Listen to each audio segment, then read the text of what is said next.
કે આ સ્ત્રીએ તમારી જિંદગી બગાડી નાખી. ગુસ્સામાં બોલ્યું, પ્રેમથી બોલ્યું, વટથી બોલ્યું. તેવા દરેક ભાઈઓને બે હાથ જોડી અને વંદન કરીને મારે એક વાત કહેવી છે કે જો તમે એવું માનતા હો કે આ સ્ત્રીઓએ તમારી જિંદગી બગાડી નાખી છે, તો મારે તમને કહેવું છે કે તમારા ઘરના 25 કિલો ચોખા 1.5 કિલો એરડિયુંમાં દઈ અને અમે 2.5 વર્ષ સુધી તમારા ચોખા નો બગડવા દેતા હોઈએ તો એ સ્ત્રી તમારી જિંદગી બગડવા દે એમ તમે કયો છો? તમારા ઘરની રકેબી તૂટે ને તો ચીસ અમારામાંથી નીકળે કે આના પરસેવાની કમાણીની છે ને એટલે રાડ નીકળે, તો આપણે કે પણ હું રાડું નાખસ, આ રકેબી તૂટી ગઈ એમાં. અહીંયા હવે ભરત છે ને, આ બધી બાઓ ને માવડીઓને પૂછજો કે પેલા ભરત ધરવા માટે તમને સારું કાપડ નહોતું અપાવાતું. જે લીરા હોય, ચોડાઈ ગયેલું હોય, ફાટી ગયેલું હોય, ફેંકી દેવાનું હોય ને, ઈ કાપડ તમને આપે અને એમાંથી તમારે ભાત પાડવાની. એક સરખા લીટામાંથી સુંદર દેખાડ્યું, સાહેબ આ એ સ્ત્રીઓ છે કે તમારા ઘરના ફાટેલા કપડાઓમાંથી તમારા બધાના વાસ્તી સરસ મજાના તમારા આંગણા રૂડા લાગે ને એવા ભરતકામ કરીને દેખાડ્યું હોય, ફાટેલાને સાજા કરી નાખે. એ આ બધી માતાજીઓ છે.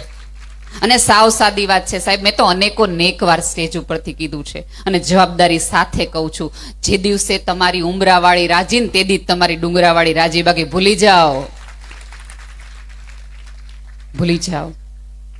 માગો તો ઉપરવાળા આગળ માગજો, અનહદ માગજો, માગવું જ જોઈએ. હું તો એમ જ કહું છું, બધા એમ કે ભગવાન આગળ મગાય જ નહીં. હું તો એમ કહું ભગવાન આગળ જ મગાય.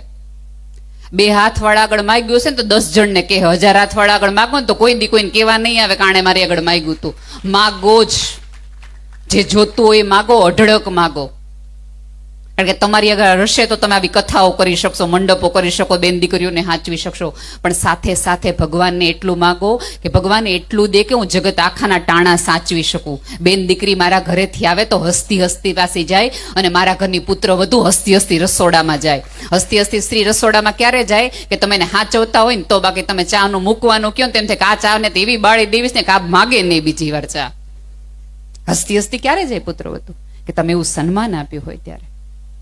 અને અહીંયા નવી યુવાન ભાઈઓ એ છે, સોશિયલ મીડિયા ઉપર આપણે જેટલા સારા હોઈએ ને એટલું જે દિવસે આપણે ઘરમાં સારા રહેવા માંડીએ ને તે દી થોડુંક હોખે ડખે બધું સરભર થાય.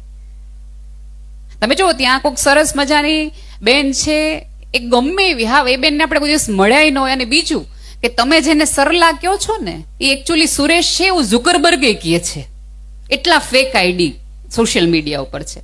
ત્યાં એક સરસ મજાનો શાકનો ફોટો, રીંગણાનો ઓળાનો ફોટો મૂકે, તમે કેટલા દિલ દિયો, અંગૂઠા દિયો. અરે આ મરી ગયા બિચારા, વાઢિયા પડી ગયા ઓળા કરી કરીને. કોઈ દી ન કીધું કે હારું બનાવ્યું ને, તો તરત જ આપણે રોજ હું ઓળા ને રોટલા હિલાવતા હશે નહીં.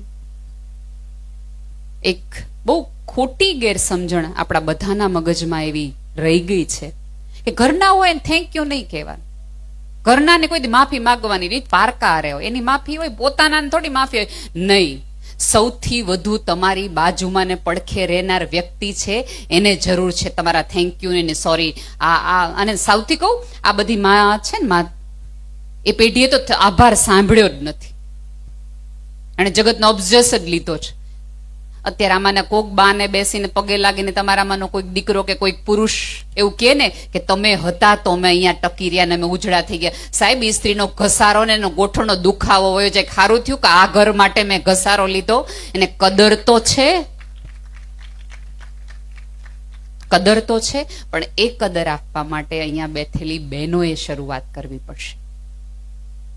જે દિવસે તમારા કોખે આવતા સંતાનને, તમારા કોખે આવતા પુરુષને તમે સ્ત્રીની ક્ષમતા, સ્ત્રીનું સન્માન, સ્ત્રીએ કરેલા ઘસારા, સ્ત્રીએ કરેલા વલણ, સ્ત્રીએ કરેલા ઉજાગરાનો તમે હિસાબ આપતા શીખવાડશો તો આમાંના જે નવી પેઢીના દીકરાઓ છે એ આવતા દિવસની દીકરીઓને કહેશે કે તું હું તારી સાથે છું, તો એ સન્માન આપશે. ત્યારે તો સરસ બધી દીકરીઓ ભણે છે, પોતાનું નામ બનાવે છે. પણ જો એ તમે નહીં શીખવો, જો તમને જેટલી ફરિયાદ તમારા પતિ માટે છે એ ફરિયાદની એટલી સુધારણા તમે તમારા દીકરામાં કરી શકો ને, એટલા તો એને તમે બદલાવી શકો ને.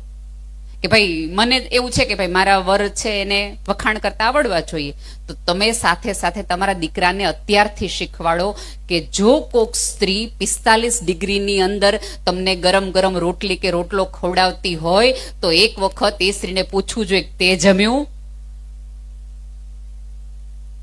અને આ આમનું કામ નથી, તમારું ને મારું કામ છે એને એ સમજાવવાનું. માત્ર શિક્ષણ છે તમે ચોપડીમાં લઈ લેશો તો ખોપડીમાં કઈ ઉતરશે નહીં સીધું. આ વચગરની રસ્તો કાઢવો પડશે મારે ને તમારે બંને. આ આખી કથાઓની અંદર સ્ત્રી પાત્રોના સર્જનની કેટલી બધી કથાઓ છે. કોઈક દિવસ ધ્યાનથી સાંભળો. પણ આમાં કેવું થાય ખબર છે કે આવી બધી વાતો થતી હોય ને એટલે આપણે એમ થાય સાંભળજો તમે તમારી હાટું હતું. અને બીજું કે પરિવારને જોડવા માટે સ્ત્રીએ સૌથી મોટી ભૂમિકા નિભાવવી પડે.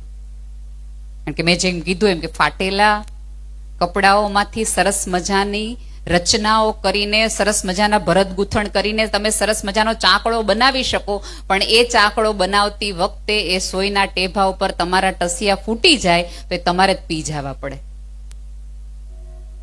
એ લોહીના ટસિયા તમારે જ પીધા પડે.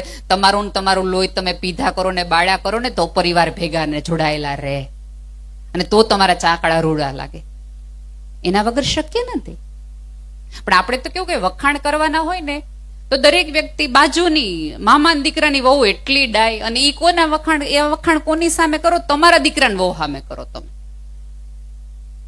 આપણી પુત્ર વધુની સામે આપણો દીકરો જમતો હોય, ભાઈ આમ ટીવી જોતા હોય ત્યારે એમ કે ફલાણા ભાઈના દીકરાની કઈ વહુ છે એવી ડાય ને એવું સરસ ફળિયું વાળે ને એવું સરસ રસોઈ કરે ને બોલાવે ચલાવે હારી. હવે ઓલી જે કરતી હોય તમારું એને હું મગજમાં વિચાર આવે? બહુ સાંભળ્યા પછી ક્યારેક એ તમને એમ કે તો ન્યા રહેવા વયા જાઓ, તો ન્યા રહેવા વયા જાઓ. અહીંયા બેઠેલી તમામ માતાઓને વિનંતી છે કે તમારે વખાણ કરવા હોય, આદર કરવું હોય, સન્માન કરવું હોય તો તમારી પુત્ર વધુનું કરો. કારણ કે તમારું વૃદ્ધત્વ એ સંભાળવાની છે, પાડોશની કે બીજી દીકરાની વહુ નહીં. એની તમે કદર કરી હશે તો સાંભળો. ચોક્કસ દીકરીઓને દેવા એટલું દો, દેવું જ જોઈએ. એના ભાગનું જ ઉપરવાળો ક્યારેક આપણને આપતો હોય છે, દો. પણ દીકરી જ્યારે જ્યારે આવે ત્યારે આપણે સારું ને સારું દેતા જઈને પછી આપણે એમ એક વાક્ય બોલતા રહે, અમારા જીવતા તાર જે જોતો હોય ને તો અહીંથી લઈ જા. પછી હવે ક્યારેક એવું બને કે તમારી દીકરાની વહુ અને તમારી દીકરી બે એક જ ઉંમરની હોય, બેયને તમારું એક જ ઘરેણું ગમતું હોય, અને ત્યારે આપણે શું કરીએ? દીકરીને આપી દઈએ, ઓલીને ખાસ કહેવા માટે કે તું નથી. પછી આપણને કંઈક થાય ને તો એના મોઢામાંથી નીકળી જાય જેને દીધું છે ને કયો આવે તમારી મદદ કરવા માટે. હા, પણ આ તો આ યુગની દીકરીઓ છે, ભણેલ ગણેલ છે. જ્યારે તમારી મમ્મી ઘરનું સારામાં સારું ઘરેણું, સારામાં સારું ગોદડું કે સારામાં સારો ચાકડો તમને દેતી હોય ત્યારે કયો કે આ ભાભીને ગમે છે અને તારું વૃદ્ધત્વ પાલવવા માટે તને માંદી હાજી થઈશ તો તારો પગ ભાંગશે તો હું નહીં આવી શકું, આને દે. અને એને દીધું હશે ને તો બહુ જ આનંદથી તમારું કરશે, અને ક્યારેક તમે એને સાચવી હશે તો સામેથી તમને કહેશે. અને ઘણી વખત તમે જો અત્યારે યુગ એવો તકલીફ વાળો થઈ ગયો છે, અને ઘણી બધી અત્યારે મામેરા વખતે સૌ પ્રેમથી કહી દે કે બાય બમાને જીવતા જ બધું આપી દીધું, હવે અમારે કહી દેવાની જરૂર જ નથી.